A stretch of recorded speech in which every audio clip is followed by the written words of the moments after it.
Pertolongan kita ialah di dalam nama Tuhan yang menjadikan langit dan bumi. Kiranya kasih karunia dan damai sejahtera dari Allah Bapa, Allah Putra, dan Allah Roh Kudus menyertai kita sekalian. Amin. Ya saudara, sungguh begitu besar kasih Tuhan untuk kita. Sungguh begitu indah pengorbanannya.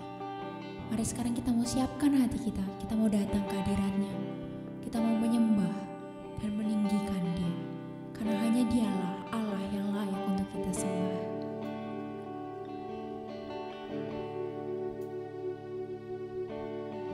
Kemanakah aku dapat pergi menjauhi rohmu yang suci, Kau sahabat, dan Kau dekat.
besar untuk kami.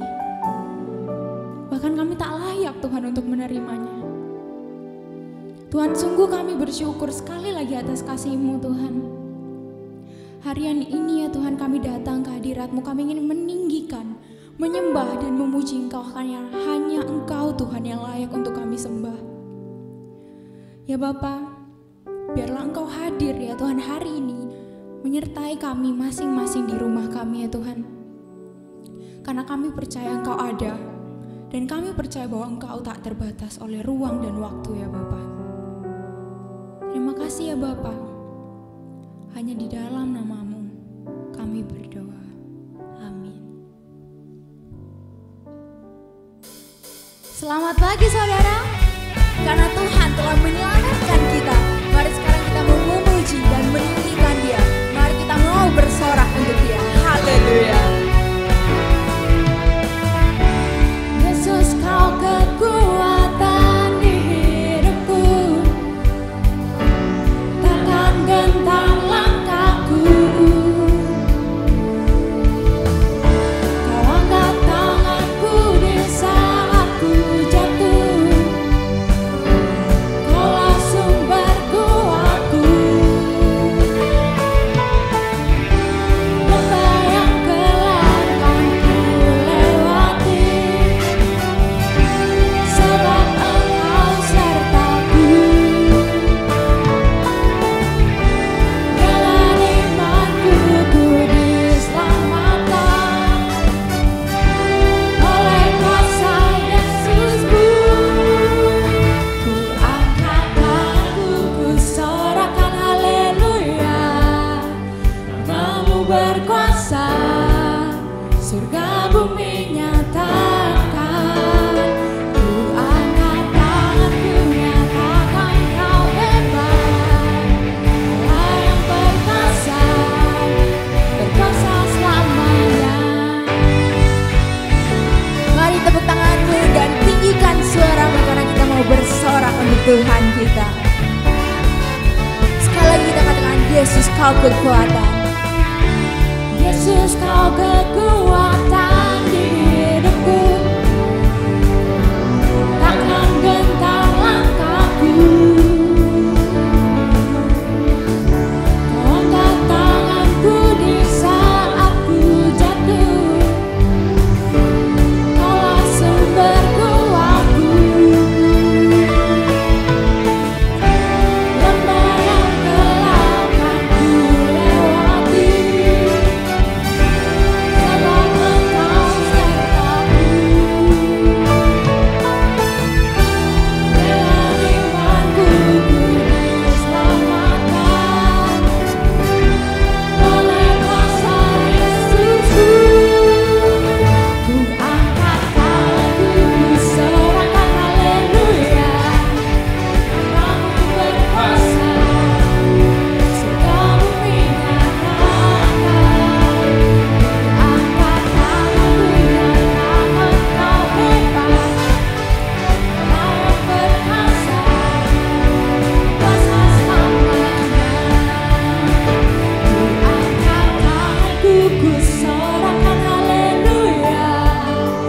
Namamu berkuasa, surga bumi nyatakan. Ku angkat tanganku, nyatakan Kau hebat. Allah yang berkuasa, berkuasa selamanya. Ku angkat tanganku, ku sorakan haleluya. Namamu berkuasa, surga bumi nyatakan. Ku angkat tanganku, nyatakan Kau hebat.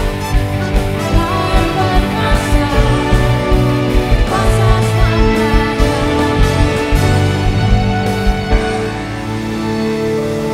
Ya saudara, dengan tetap semangat kita mau serukan nama Yesus, karena Ialah Raja di atas segala raja, dan hanya Dialah satu-satunya yang tak terkalahkan.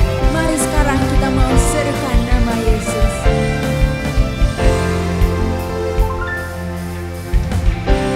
Tuhanku Maha Besar, Tuhanku Maha Kuasa, Raja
menyatakan pengakuan kita, pengakuan iman rasuli. Pengakuan iman rasuli.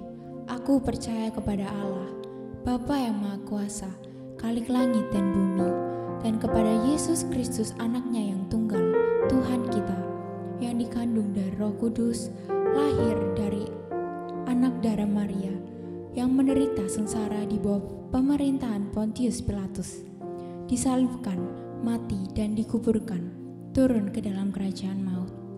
Pada hari yang ketiga, bangkit pula dari antara orang mati, naik ke surga, duduk di sebelah kanan Allah, Bapa yang Maha Kuasa, dan dari sana ia akan datang untuk menghakimi orang yang hidup dan yang mati. Aku percaya kepada Roh Kudus, gereja yang kudus dan am, persekutuan orang kudus, pengampunan dosa, kebangkitan tubuh, dan hidup yang kekal. Amin. Silakan duduk. Saudara, biarlah selalu kita ingat bahwa kita punya Tuhan yang bisa kita andalkan, dan hanya pada Dialah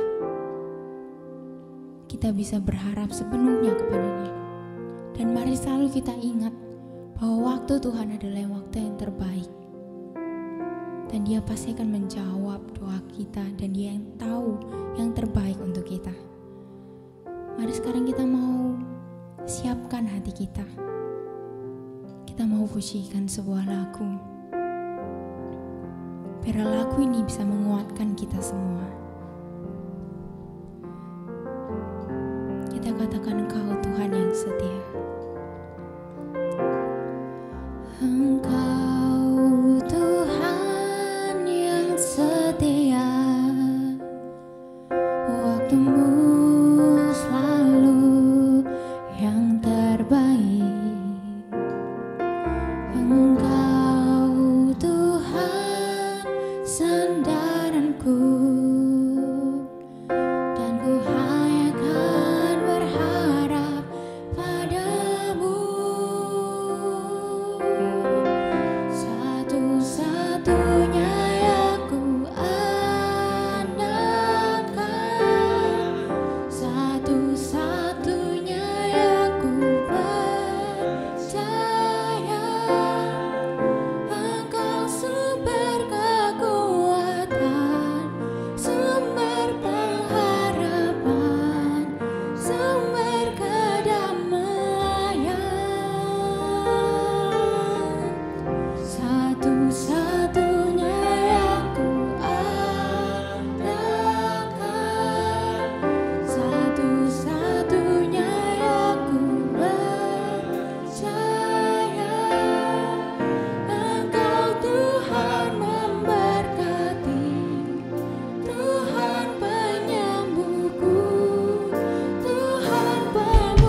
kami datang di hadirat-Mu ya Tuhan, karena hanya Engkau satu-satunya harapan kami.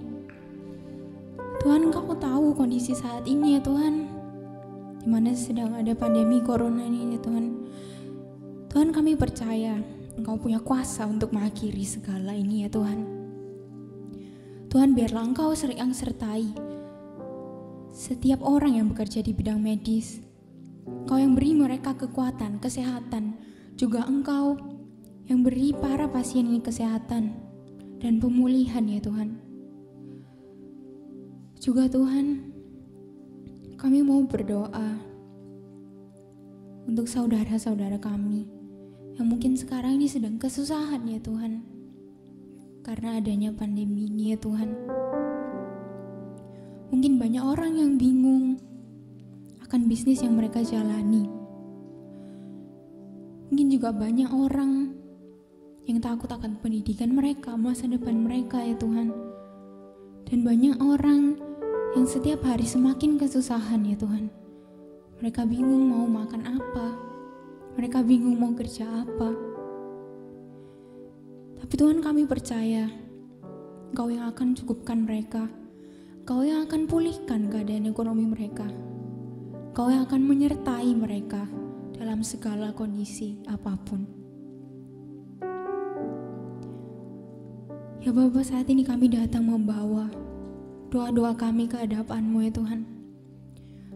Karena kami percaya kepadamu sepenuhnya ya Tuhan. Dan kami percaya apapun Engkau bisa lakukan. Dan bagimu tidak ada yang mustahil. Terima kasih ya Bapa.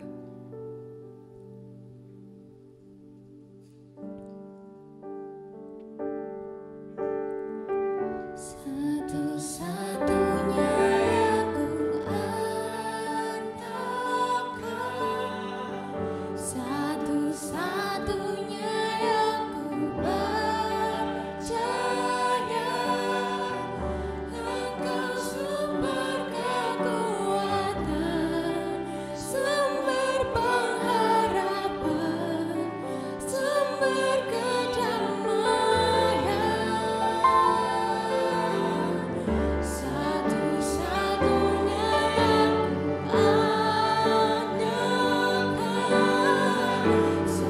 satu-satunya yang ku percaya, Engkau Tuhan memberkati, Tuhan penyembuhku, Tuhan pemulihku.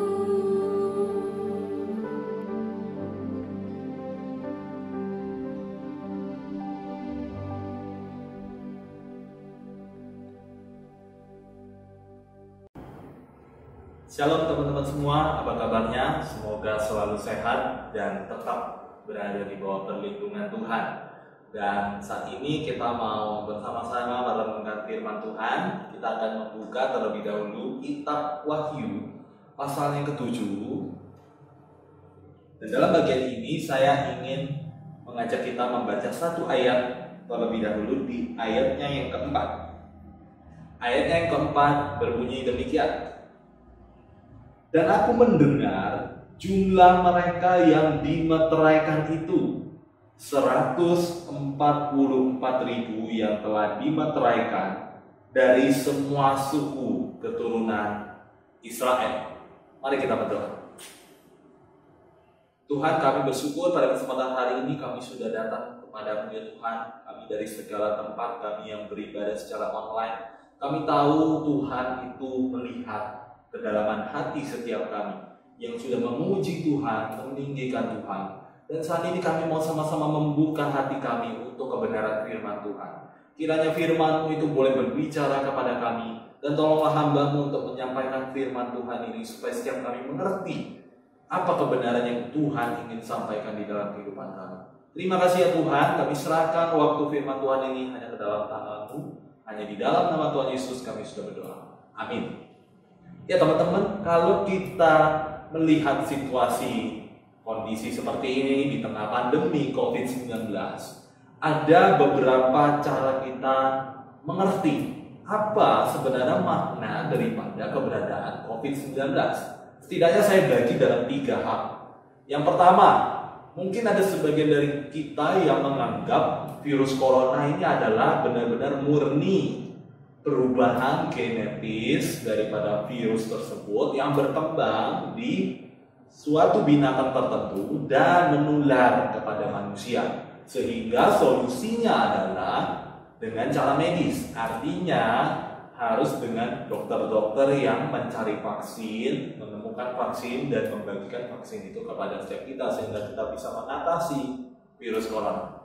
Tapi ada orang yang berpandangan berbeda, saudara-saudara. Kalau kita lihat, ada orang yang berpandangan bahwa virus corona ini sebenarnya hanyalah topeng di balik sebuah agenda-agenda tertentu yang disembunyikan, yang kita kenal dengan nama teori konspirasi.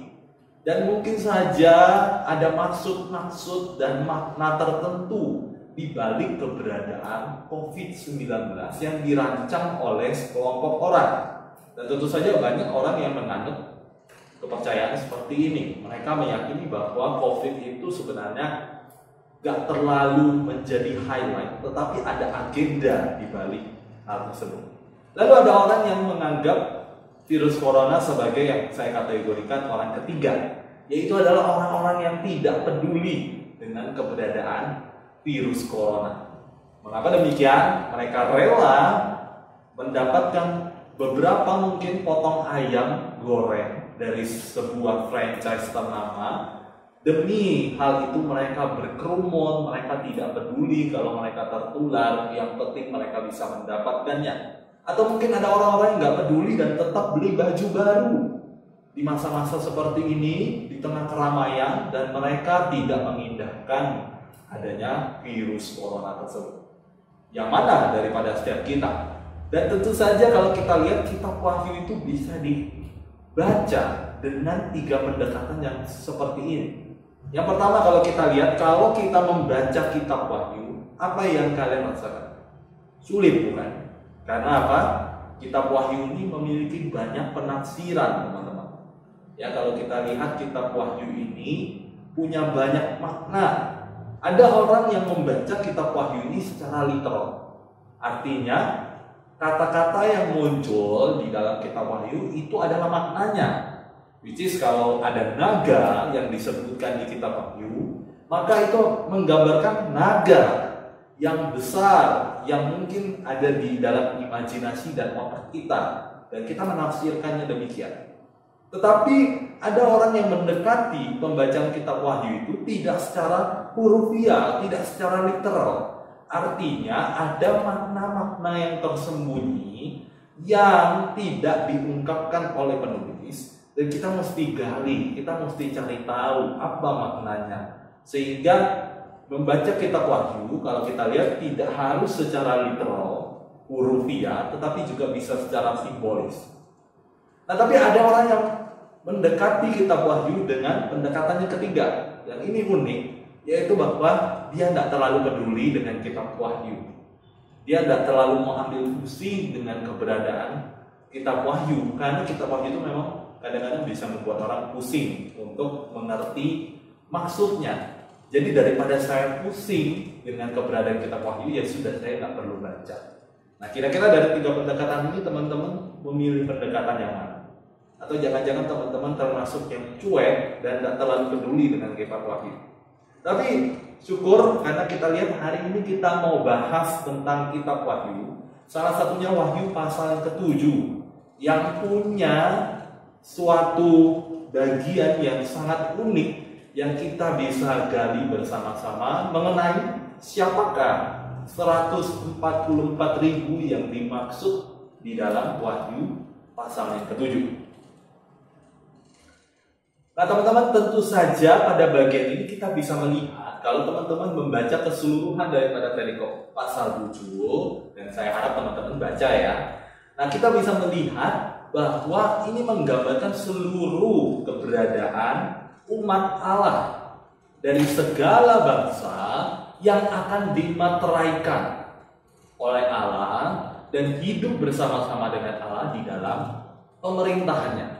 Sehingga hari ini kita mau pelajari. Setelah kita tahu nanti 144.000 ini, apa gunanya kita tahu tentang hal ini dan apa pentingnya di dalam kehidupan kita, sehingga kita tidak menjadi orang-orang yang cuek seperti orang-orang yang menganggap kitab Wahyu itu tidak terlalu penting.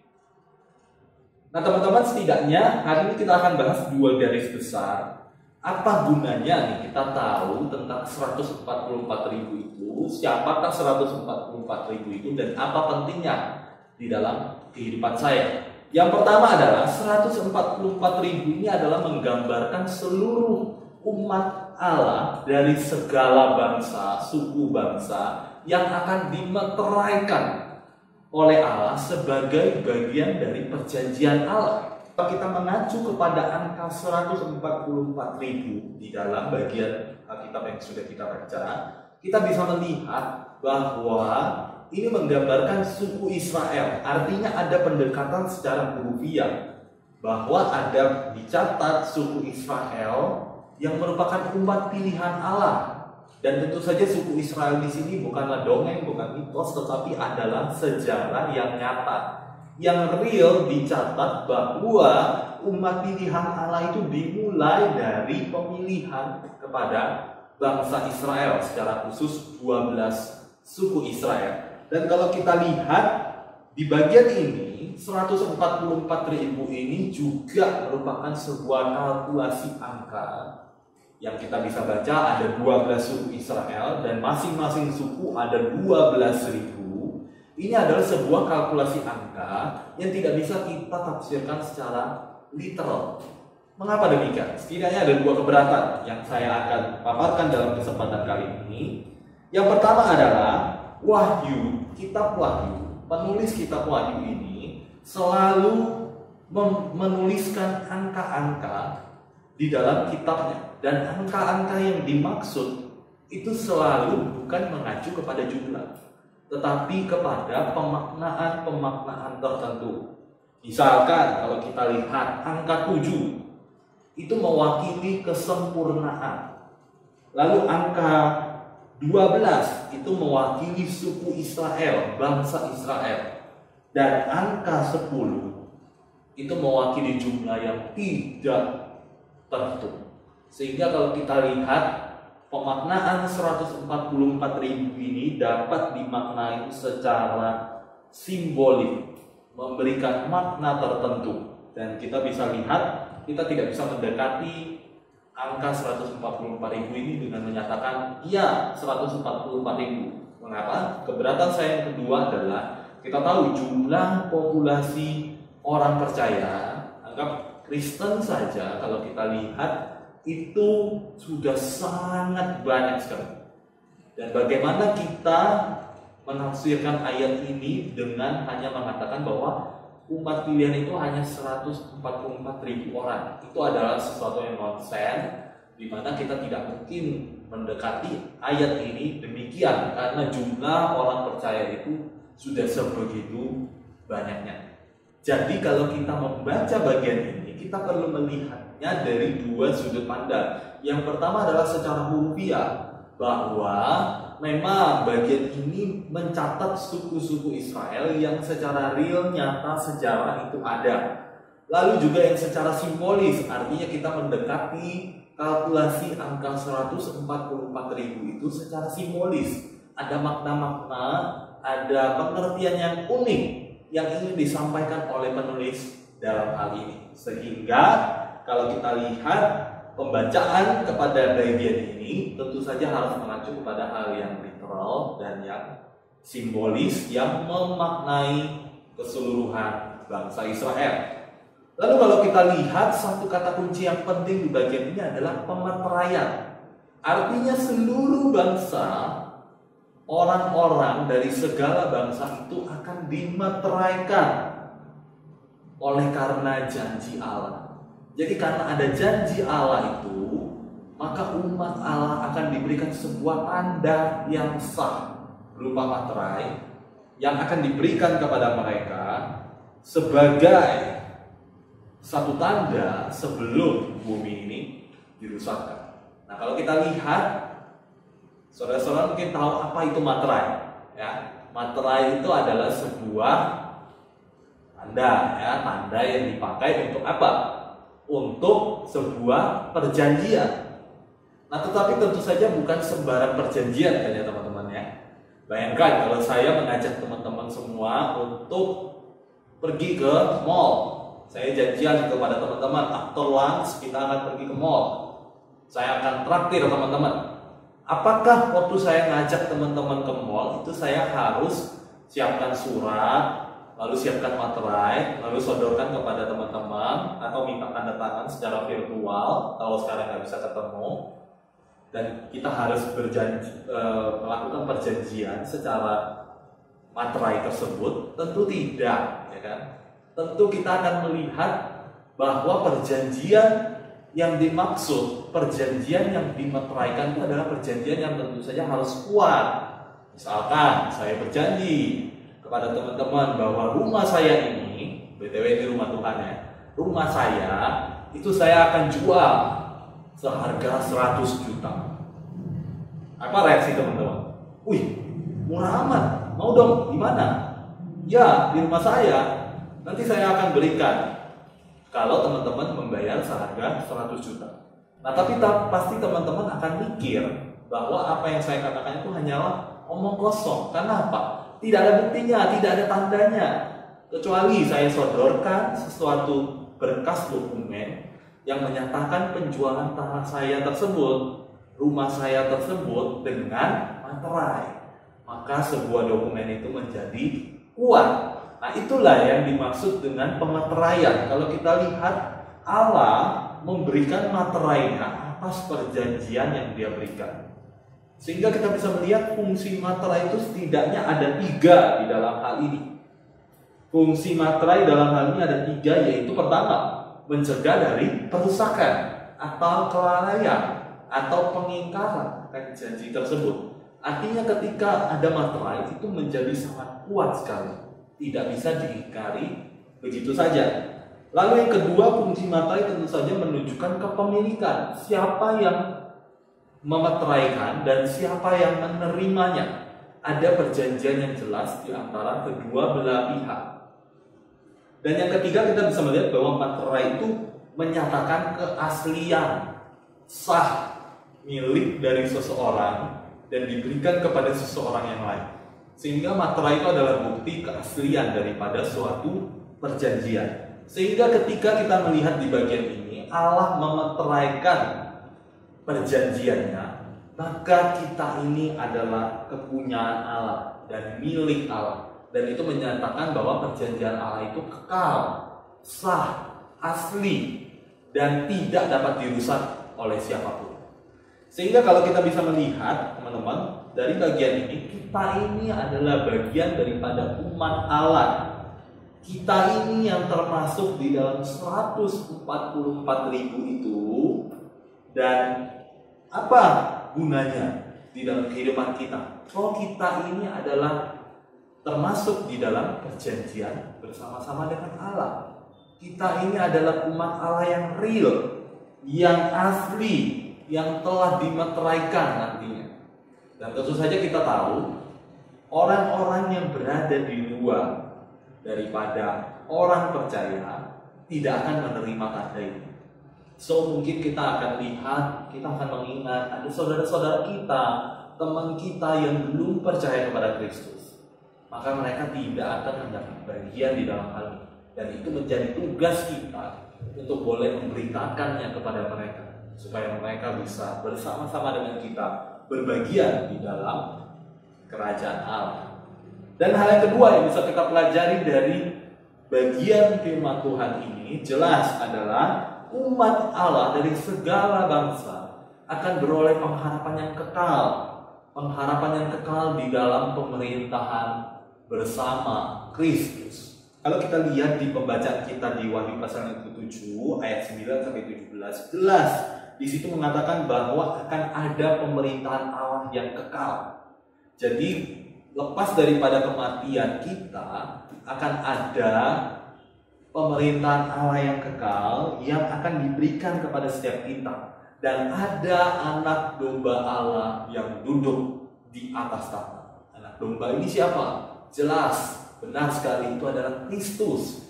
Kristus yang semula mati di atas kayu salib untuk menebus setiap kita. Kristus yang semula adalah anak domba yang disembelih, tetapi dia sekarang melambangkan anak domba yang duduk di atas tahta, yang kekal, yang memerintah atas setiap kita dan segala bangsa.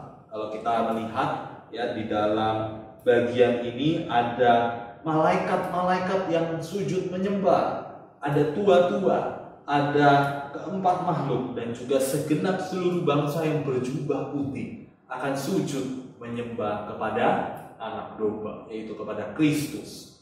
Sehingga kita bisa melihat ini adalah sebuah pengharapan yang kekal, yang luar biasa yang diberikan kepada kita orang-orang yang percaya. Artinya kematian bukanlah akhir, tetapi kematian adalah sebuah awal dari pengharapan yang kekal. Sehingga kita harus tetap berpengharapan meskipun kita ada di situasi yang sulit. Sebagaimana yang kita alami saat ini, kita tahu di dalam situasi yang sulit seperti ini, maybe teman-teman juga yang berada di rumah saat ini sudah merasa bosan, jenuh, tidak tahu mau ngapain, dan tidak mengerti corona ini akan selesai sampai kapan. Bahkan kalau kita lihat ekonomi, pekerjaan, itu lesu, menurun. Banyak orang yang di PHK, banyak orang yang tidak bisa bekerja, banyak orang yang frustasi dan kehilangan harapan. Tetapi kita lihat masih ada orang-orang yang dengan semangat mengabdi kepada bangsa. Mereka rela terjun di garda terdepan. Mereka rela menghadapi virus corona itu di garis terdepan. Bahkan mereka tetap memberikan semangat meskipun pada akhirnya mereka terjangkit virus corona.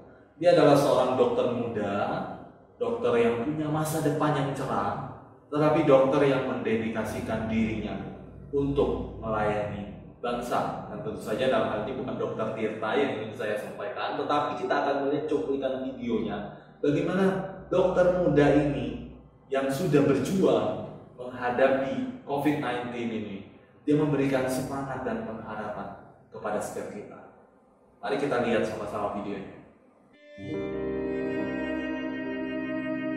Satu lagi, pahlawan kemanusiaan harus berpulang ke pangkuan Tuhan. Mikhail Robert Marampe, dokter muda, bagian dari tim medis penanganan corona, meninggal dunia kemarin setelah mendapat perawatan di Rumah Sakit Polri Kramat Jati, Jakarta Timur. Ia dinyatakan positif corona. Dr. Mikhail sempat mengunggah video pada 17 April lalu di akun Instagramnya.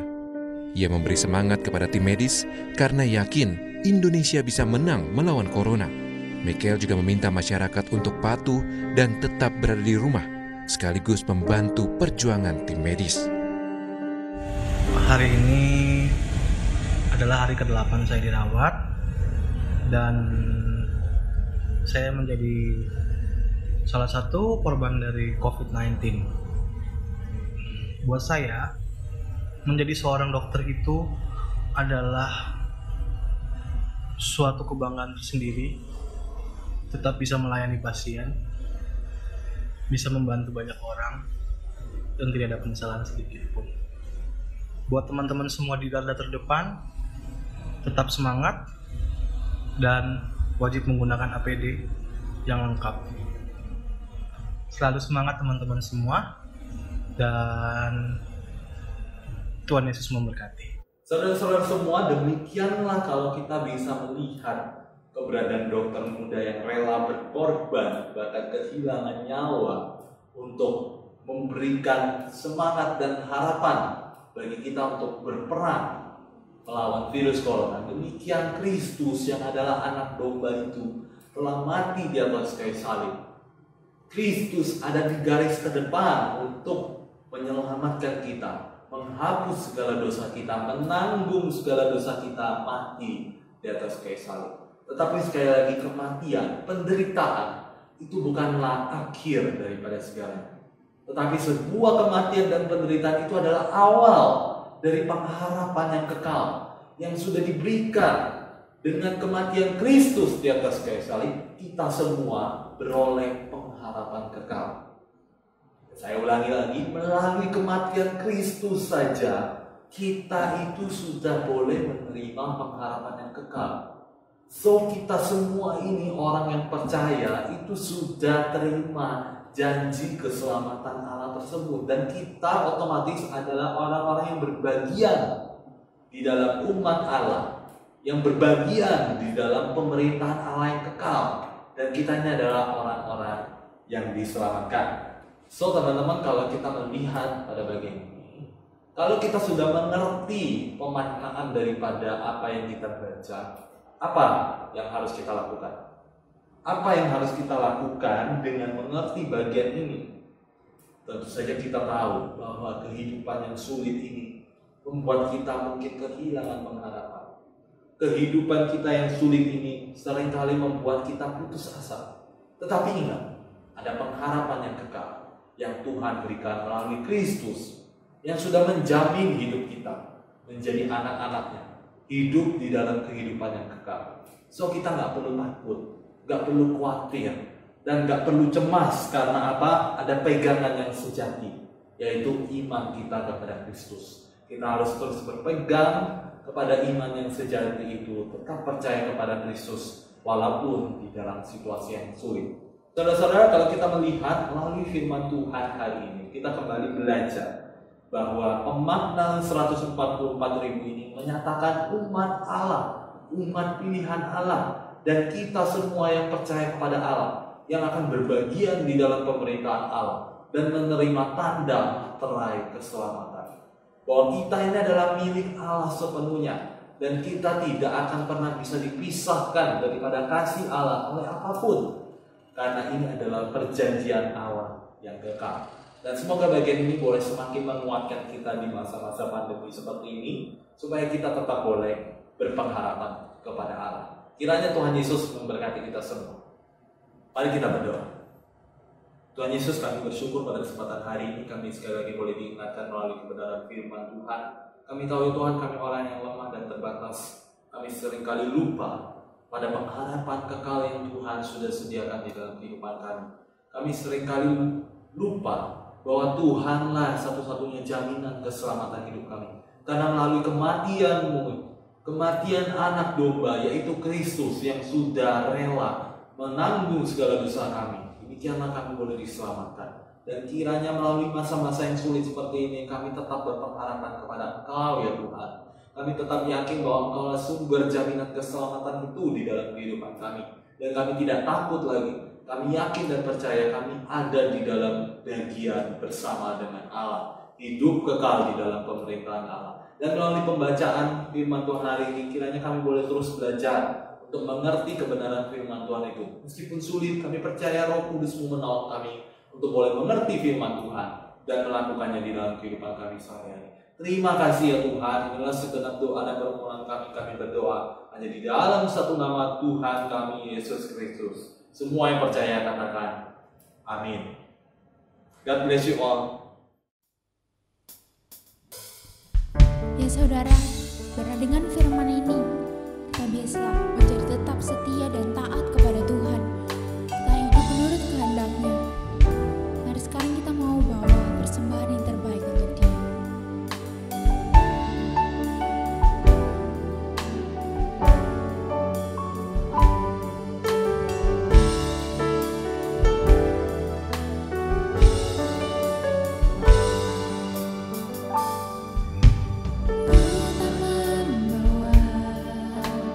Apapun juga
kami di dalam sorga, kami bersyukur ya Tuhan, kalau melalui masa-masa seperti ini kami tetap dapat beribadah kepada Engkau. Kami tetap ingat kepada Engkau ya Tuhan, dan kami sudah memuji Tuhan, memuliakan Tuhan, dan mendengarkan firman Tuhan. Kiranya segala apa yang kami lakukan ini semata-mata hanya menyenangkan hati Tuhan. Dan kami percaya Tuhan, meskipun kami berada di dalam situasi yang membuat kami khawatir, membuat kami cemas, dan membuat kami putus asa, kami percaya ada Tuhan yang berdaulat, Tuhan yang terus memelihara kehidupan anak-anak-Mu. Dan biarlah setiap hati kami, pikiran kami semua tertuju kepada Tuhan dan menerima berkat daripada firman Tuhan. Kiranya kasih karunia daripada Allah Bapa, anugerah keselamatan di dalam Yesus Kristus, serta persekutuan bersama Roh Kudus kiranya menyertai kami semua dari sekarang sampai selama-lamanya.